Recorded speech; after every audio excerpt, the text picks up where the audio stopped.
इस वीडियो में पहले मैं आपको बता देता हूँ कि जिन रहस्यमय किताबों के बारे में आज आप जानोगे उसे आपका दिमाग पहली बार में यकीन नहीं करेगा। इसलिए आपको अपने दिमाग की लिमिटेड मान्यताओं को छोड़कर बियॉन्ड सोचना होगा, लॉजिक के भी बियॉन्ड। तभी आप इन किताबों के रहस्यों के बारे में समझ पाएंगे। किताबों से तो हम सभी परिचित हैं, स्कूल की किताबें, कॉलेज की मोटी मोटी किताबें, पर ऐसी कई सारी किताबें हैं इस दुनिया में जो एग्जिस्ट तो इसी डायमेंशन में करती हैं, पर उनका कनेक्शन होता है किसी और डायमेंशन से, किसी शैतानी दुनिया और किसी नेगेटिव एनर्जी से होता है। और बुक्स पढ़ना कभी भी गलत नहीं होता, फिर भी इन डार्क और मिस्टीरियस किताबों के बारे में कहा जाता है कि इन्हें जो भी पढ़ता है वो पागल हो जाता है। क्या आपने दुनिया की सबसे खतरनाक किताब के बारे में सुना है? एक ऐसी किताब जो 700 सालों के बाद भी एक रहस्य है।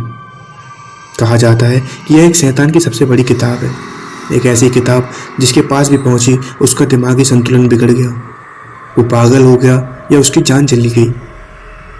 एक ऐसी किताब जिसमें लिखे हुए शब्द कई चश्मदीद हैं, जिनका कहना है कि जब उन्होंने किताब पढ़ना शुरू किया तो वो अक्षर हवा में तैरते हुए नजर आए। उन अक्षरों में शोले थे, आग थी। इसलिए इस पुस्तक का नाम डेविल्स बाइबल पड़ा, क्योंकि इसे दैवी शक्तियों ने नहीं बल्कि शैतानी शक्ति की प्रेरणा के जरिए लिखा गया है। ये पुस्तक जहाँ जिसके पास भी पहुँचती है उसका मानसिक संतुलन बिगड़ जाता है। शैतान की इस किताब को लिखने के लिए कागज का नहीं बल्कि 160 गधों की चमड़ी का इस्तेमाल किया गया था। यह सिर्फ एक कहानी नहीं है बल्कि हकीकत है, और यह किताब आज भी एक शहर की लाइब्रेरी में मौजूद है। इस किताब का नाम द डेविल बाइबल है, यानी शैतान की किताब। यह किताब एक और नाम से पूरी दुनिया में मशहूर है, कोडेक्स गिगास। इस किताब में कुल 310 पन्ने हैं और सभी चमड़े के हैं। कहते हैं कि इस किताब को लिखने के लिए 160 गधों का इस्तेमाल किया गया था और उनकी चमड़ी पर यह किताब लिखी गई थी। यह किताब 36 इंच लंबी है, 23 इंच चौड़ी है। इसका वजन लगभग 85 किलो है। इस किताब को एक आदमी अकेले नहीं उठा सकता, कम से कम 2 लोगों की जरूरत पड़ेगी। 13वीं शताब्दी में एक सन्यासी हुआ करते थे। वो एक मठ में रहा करते थे और कुछ समय बाद वह मठ के नियम का उल्लंघन करने लगे।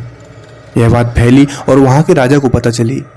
उस सन्यासी को इस अपराध के जुर्म में राजा के पास पेश किया गया।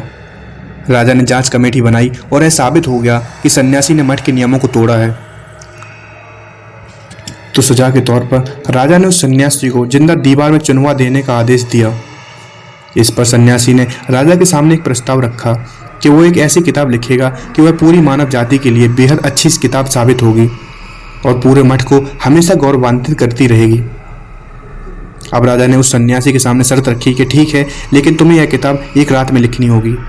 अगर तुम ऐसा किया तो सुबह तुम्हारी सजा माफ कर देंगे और तुम्हें जिंदा छोड़ देंगे। सन्यासी ने राजा की यह शर्त मान ली। वह किताब लिखने बैठा, लेकिन आधी रात होने पर उसे एहसास हुआ कि वह सुबह तक किताब पूरी नहीं लिख पाएगा। अब उसके सामने 2 रास्ते थे, सुबह तक इंतजार करना या किताब को पूरा करना। इसी बीच सन्यासी ने एक विशेष प्रार्थना की और एक पूजा के जरिए उसने शैतान को बुलाया। शैतान जैसे ही सन्यासी के सामने प्रकट हुआ तो सन्यासी ने उससे कहा कि अगर शैतान उसकी इस किताब को सुबह होने से पहले पूरी कर देगा तो सन्यासी अपनी आत्मा शैतान को सौंप देगा। शैतान ने सन्यासी की यह बात मान ली और किताब पूरी कर दी। सुबह जैसे ही सन्यासी ने किताब के पन्ने पलटे तो पहले ही पेज पर शैतान की तस्वीर थी। इसके अलावा सूरज और चांद की भी तस्वीरें थीं। इसमें स्वर्ग की भी तस्वीरें हैं। इस किताब में भलाई और बुराई को बताया गया है। इस किताब में वर्णन है कि शैतान की पूजा करो, शैतान को मानो।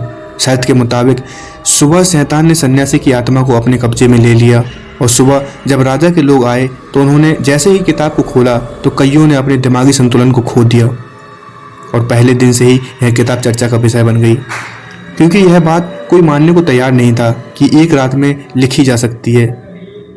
ऐसे में यह धारणा बन गई कि इस किताब को शैतान ने ही लिखा है, इसलिए इसका नाम रख दिया गया द डेविल बाइबल। यह किताब शैतानी रास्ते पर ले जाने की प्रेरणा देती है। आज भी यह किताब चेक गणराज्य की एक लाइब्रेरी में सुरक्षित रखी गई है।